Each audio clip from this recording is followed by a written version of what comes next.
দেখতে দেখতে একটা গোটা বছর শেষ হয়ে আর একটা নতুন বছর চলে এলো। আর আজ হলো বাংলা বছরের প্রথম দিন আর আজ হলো পয়লা বৈশাখ। সবাইকে পয়লা বৈশাখের অনেক অনেক শুভেচ্ছা। যারা তোমরা আমার ভ্লগ দেখো তারা জানো আমাদের বাড়িতে পয়লা বৈশাখের পুজো হয়। গত ২ বছর আমি পয়লা বৈশাখের ভিডিও আপলোড করেছিলাম। যাই হোক, বছরের প্রথম দিন দেখা হয়ে গেল বজরংবলীর সঙ্গে। সকাল সকালই দেখলাম একটা দুটো হনুমান চলে এসছে। আর আজকে বছরের প্রথম দিনে কেউ এসেছে, তাকে কি খালি হাতে ফেরানো যায়? তাকে একটা কলা মা দিয়ে দিয়েছিল। আর এইদিকে ডুগ্গু চলে এসছে ওর বাবাইয়ের সাথে সামনে থেকে বজরংবলীকে দেখার জন্য। আর বেশ আশ্চর্য হয়েই ও হনুমানকে খুব সামনে থেকেই দেখছিল। ওইদিকে ঘরে এসে দেখছি যে ঠাকুরমশাই চলে এসছে। মা অনেক সকাল সকাল উঠেই সবটা গুছিয়ে নিয়েছিল। যেহেতু ডুগ্গুকে নিয়ে এখন আমি আর পেরে উঠি না, এই জন্য আমি আর কিছু করিনি। তবে আজকে যে ঠাকুরমশাই এসছেন উনি একেবারেই নতুন। আগে যাকে দিয়ে পুজো করানো হতো সেই অসুবিধার কারণে গত ২টো পুজো আমাদের করতে পারেনি। সরস্বতী পুজো যিনি করেছিলেন তিনি আবার এনাকে ঠিক করে দিয়েছিলেন। যাই হোক, ফোন করে যোগাযোগ করে উনি চলে এসেছিলেন একদম টাইমের মধ্যে বাড়িতে। আর প্রতিবারের মতো কাশি বাজানোর দায়িত্বটা দিদাই নিয়ে নিয়েছে। ওদিকে আমি সকালবেলা উঠে বাইরেটা যে দুটো একটা জায়গা ছিল সেখানে আমি আলপনা দিয়ে নিয়েছিলাম। ওই ঘরে দিয়ে নিয়েছি, মানে চৌকাঠগুলোয়। আর এখন আমি দিচ্ছি এই তুলসী তলাতে। আলপনা দিতে আমার বেশ ভালো লাগে, কিন্তু ওই যে সময় সুযোগের কারণে সবসময় এখন আর আলপনা দেওয়া হয় না। প্রতিবারের মতো সকালবেলা উঠেই স্নান করে যেমন নতুন জামা পরে নেওয়া হয়, এই বছরও তেমন আমি নিয়ে নিয়েছি এই নাইটিটা, আর দিদির জন্য রয়েছে একটা লাল রঙের নাইটি। আর যেহেতু ঠাকুরমশাই চলে এসছেন আর আমার এখানে আলপনা দেওয়া বাকি ছিল, চুল আঁচড়ানোর সময়টুকু আমি পাইনি। আমি একদম চলে এসেছি সোজা তুলসীতলায়, খুব সিম্পল একটা ছোট দেখে আলপনা আমি দিয়ে দিয়েছিলাম। আর আমার সবসময় মনে হয় আলপনা যদি দেওয়ারই হয় তাহলে একদম ফাঁকা সময় দিতে হয়, যখন কেউ পাড়াবার নেই বা কেউ তাড়াহুড়ো করছে না সেই সময়। যদি কেউ পাড়িয়ে দেয় তাহলে আলপনা দেওয়াটা একদম মাটি হয়ে যায়। কিন্তু দেখলাম তাড়াহুড়ো করে ঘরের সামনেটা আলপনা দেওয়া হয়নি, তাই পুজো হতে হতে আমি ছোট্ট করে দুটো আলপনার ডিজাইন দুই দিকে দিয়ে নিলাম, যাতে ঘাটাঘাটির কোনো ভয় না থাকে। তাই একদম দুদিকে ছোট্ট করে দিয়ে নিয়েছি।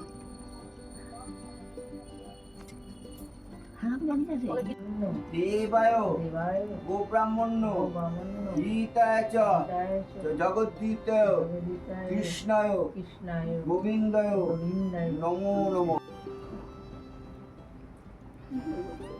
নমো নমো একদন্ত। হিসাব মতো পয়লা বৈশাখ বাবুর ব্যবসার পুজো হলেও বাবু আগে থাকতে পারত, কিন্তু এখন দেখি গত কয়েক বছর ধরে বাবু একদমই থাকতে পারে না, কারণ বাবুকে এই সময় চলে যেতে হয় সকলে। ওই কোভিডের পর থেকে যেহেতু টাইমটা চেঞ্জ হয়েছে। ওদিকে মা চলে এসছে, মা আর বাবা আসছে পিছনে, আর সুরজিৎ গিয়ে মাকে নিয়ে চলে এসছে। যেহেতু টোটোটা মাঝ রাস্তাতে নামিয়ে দিয়েছে, রাস্তায় একটু গাড়ি আটকে যাওয়ার জন্য, মানে গাড়িতে খুব জ্যাম ছিল বলে টোটো থেকে মাঝপথে নেমে যেতে হয়েছে। সুরজিৎ মাকে নিয়ে চলে এসছে। প্রতি বছরের মতো দিদা দেখো ঘন্টা কাশি বাজাচ্ছে। আর যেহেতু ডুগ্গু ঘুমাচ্ছিল এই জন্য এই আরতির তাপটা মা রেখে দিল যে ওকে পরে দিয়ে দেবে। আর এদিকে দরজা বন্ধ করে রেখেছিলাম, কারণ এত জোরে জোরে মন্ত্র পড়া হচ্ছিল, ঘন্টা কাশি বাজানো হচ্ছিল।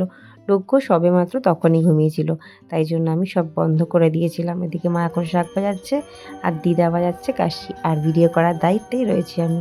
আর এখানটা একটুখানি মন্ত্র পড়ে দিচ্ছে, যেখানে আমাদের সব দোকানের জিনিসপত্রগুলো থাকে। আর এই একটা মেশিন, যাতে মেপে মেপে আমরা অল্প অল্প মা লোককে দিতে পারি। আর তখন পুজো হয়ে গেছে, আর এখনও দেখছি ডুগ্গু ঘুমাচ্ছে। ওদিকে ঠাকুরমশাইও বেরিয়ে পড়েছেন। আর দেখো রাস্তার সামনে কতগুলো গাড়ি দাঁড়িয়ে পড়েছে। তাই আমি সুরজিৎকে বললাম সাইকেলটা একটুখানি বার করে দেওয়ার জন্য, যাতে ঠাকুরমশাইয়ের একটু সুবিধা হয়। ঠাকুরমশাই চলে গেছে আর পুজো আমাদের একদম 9:30টার মধ্যেই হয়ে গেছে। পুজো আচ্ছার দিনে আমাদের বাড়িতে একটু তাড়াহুড়ো পড়ে যায়, কারণ ওই যে ঠাকুরের সব গোছানো, প্রত্যেক বাড়ি বাড়ি গিয়ে প্রসাদ দেওয়া, তার মধ্যে লোকজন আসা, তাদের খাবার ব্যবস্থা করা, সব মিলিয়ে একটা হুড়োহুড়ি কাণ্ড লেগেই যায় বলা যেতে পারে।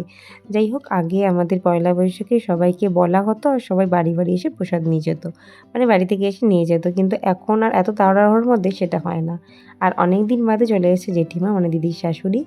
যেহেতু অনেকদিন আসে না তাই সবাইকেই বলা হয়েছিল, কিন্তু জেঠিমা সবসময় এসে উঠতে পারে না, কত অনুষ্ঠানেই আমাদের হয়। তো আজকে দিদি একদম ধরে সাথে করে নিয়ে এসছে, আর গোপালদা আসবে পরে।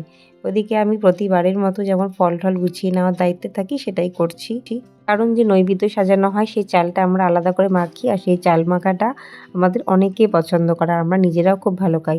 এই জন্য সব ফলগুলোকে আলাদা করা, প্রত্যেক বাড়ির জন্য ফল প্রসাদ বাড়া, সবটা মিলে অনেক কাজই থাকে, সেটা আগেই বলছিলাম। তো সেই কাজটা ম্যাক্সিমাম টাইম আমিই করে থাকি। ওদিকে রান্নার দিকে চলে গেছে মা, আর দিদিও চলে এসছে। তো রান্নার দিকে ওরা দুজন করবে, আর এদিকে আমি গুছিয়ে নেব। আর একজন মিঠাই দিদিকে পেলে মোটামুটি আর কিছুই চায় না, কারণ সে মিঠাই দিদিকে খুব ভালো চেনে। আর চলো বেরিয়ে পড়েছি প্রসাদ দিতে। তো আমি আর মিঠাই যাব প্রসাদ দিতে। তো বাড়ি বাড়ি পাড়া পাড়া সবটাই মানে 2টো গলি সবাইকে প্রসাদ দিয়ে আসতে হবে। তো এই দায়িত্বটা তো আমারই থাকে, তোমরা জানোই। তো চলো প্রসাদ দিয়ে আসি। প্রসাদ দেওয়া হয়ে গেছে, আর হাতে চলে এসেছে একদম গরম গরম লুচি, তরকারি আর মিষ্টি মানে বোঁদে। ওদিকে ডুকু পেয়ে গেছে দাদুকে, আর দাদুকে আর ঠাম্মিকে পেলে সে তো কিছুই জানে না।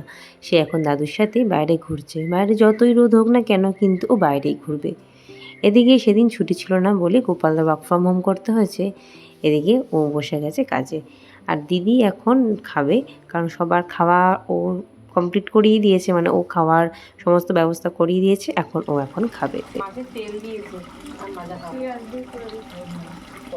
দারুণ দারুণ। ঠান্ডা কেন? না না ফ্রিজের না, বরফ দেওয়া থাকে তো। ওই যে বললাম বাবুকে সকাল সকালে এখন বেরিয়ে যেতে হয়, এই জন্য মাছের বাজারটা গত 2-3 বছর আগে আমি করলেও বিয়ের পর থেকে মা সুরজিৎকে দিয়ে মাছটা আনিয়ে নেয়। তো সুরজিৎ মাছ নিয়ে চলে এসেছিলো, আর খাওয়া দাওয়া শেষ করে আমি মাছ নিয়ে চলে এসেছি কলে। আর ওইদিকে সাপের ভয় আমি একটা ইট চাপা দিয়ে দিয়েছি। আর বছরের প্রথম দিনে আমরা প্রতি বছরই মাছ খাই।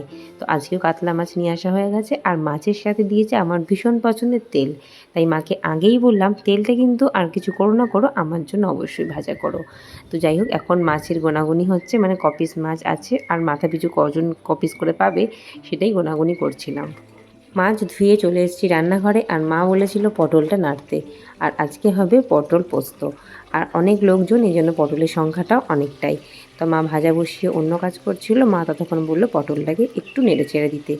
আর পটল পোস্তে পটলটা একটু ভাজা না হলে একদমই যেন ভালো লাগে না, তাই পটলটা খুব ভালো করে দুদিকটাই নেড়ে চেড়ে দিচ্ছিলাম। ওদিকে দিদি আমার জন্য নিয়ে এসছে লস্যি। আমার জন্য না, ও বাড়ির সকলের জন্য এই গরমের মধ্যে বানিয়ে নিয়েছিল ঠান্ডা দই লস্যি। সেটাই আবার আমার জন্য নিয়ে চলে এসেছিলো। আর এই গরমের মধ্যে ঠান্ডা ঠান্ডা লস্যি খেতে আমার তো ভীষণই ভালো লাগছিল। দেখতে দেখতে পটল পোস্ত একদমই রেডি হয়ে গেল। এবার পটল পোস্তটা নামিয়ে ফেলতে হবে, আর এরপর হবে পরের রান্না। পটল পোস্ত নামিয়ে মা বসিয়ে দিয়েছে মাছ ভাজা, কারণ মাছ ভাজতে অনেকটা সময় লেগে যায়। আর মাছের যে কাঁটাগুলো আছে এগুলো দিয়ে মা বলেছে আজকে মাছের মাথা দিয়ে ডাল হবে। অনেক দিন হয়ে গেল মাছের মাথা দিয়ে ডাল খাওয়া হয় না, তাই মা বললো তাহলে আজকে কাতলা মাছের মাথা দিয়ে ডাল হবে। ওইদিকে মাছ ভাজা হয়ে গেছে, আর এখন ফুটছে ডাল। আর তার মধ্যে চলে এসছে কাকি, কাকা আর বেনি। ওদিকে কাকি, বেনি আর টুকু, দিদি সবাই ওই ঘরে গল্প করছে, আর এই ঘরে মা সবাইকে খেতে দিয়ে দিয়েছে। মানে মা, বাবা, আমার টুকু, ঠাম্মি, দাদু, ওদিকে সবাই খেতে বসে গেছে। আর তারপরে আমরাও চলে এসেছি খেতে, আর এখন কাকি আগে বেনিকে খাইয়ে দিচ্ছে। খাওয়া দাওয়া শেষ করে অনেকক্ষণ বসে গল্প করলো, আর কাকা তো তখন একটা ঘুম দিয়ে নিয়েছিল।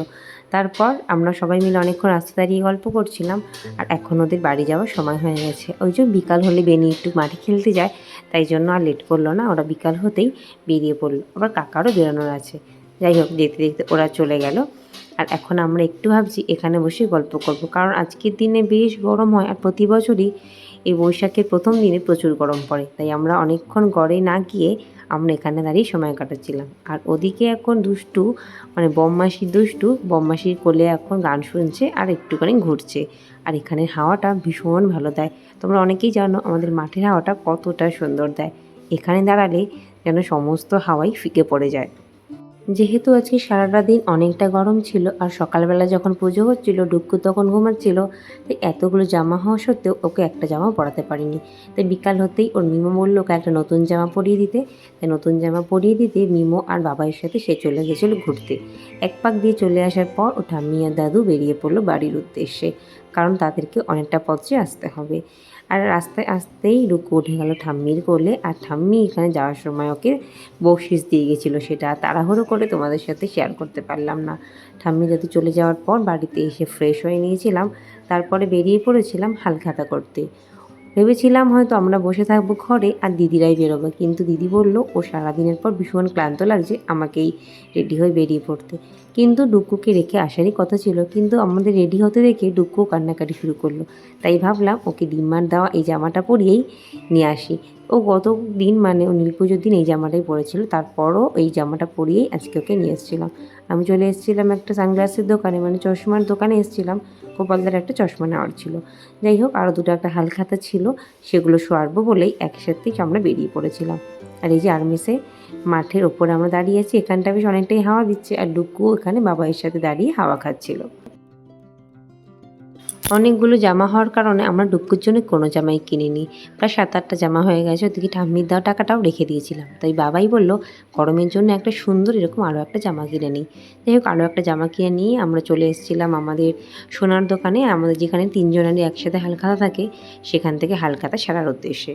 যাই হোক, হালখাতা সেরে এবার ফিরে যাব বাড়ি। তো আজকের ব্লগটা আমি এখানেই শেষ করলাম। তোমরা অবশ্যই জানিও আজকের ব্লগটা তোমাদের কেমন লাগলো। আজকের মতো টাটা, সবাই খুব ভালো থেকো, সাবধানে থেকো।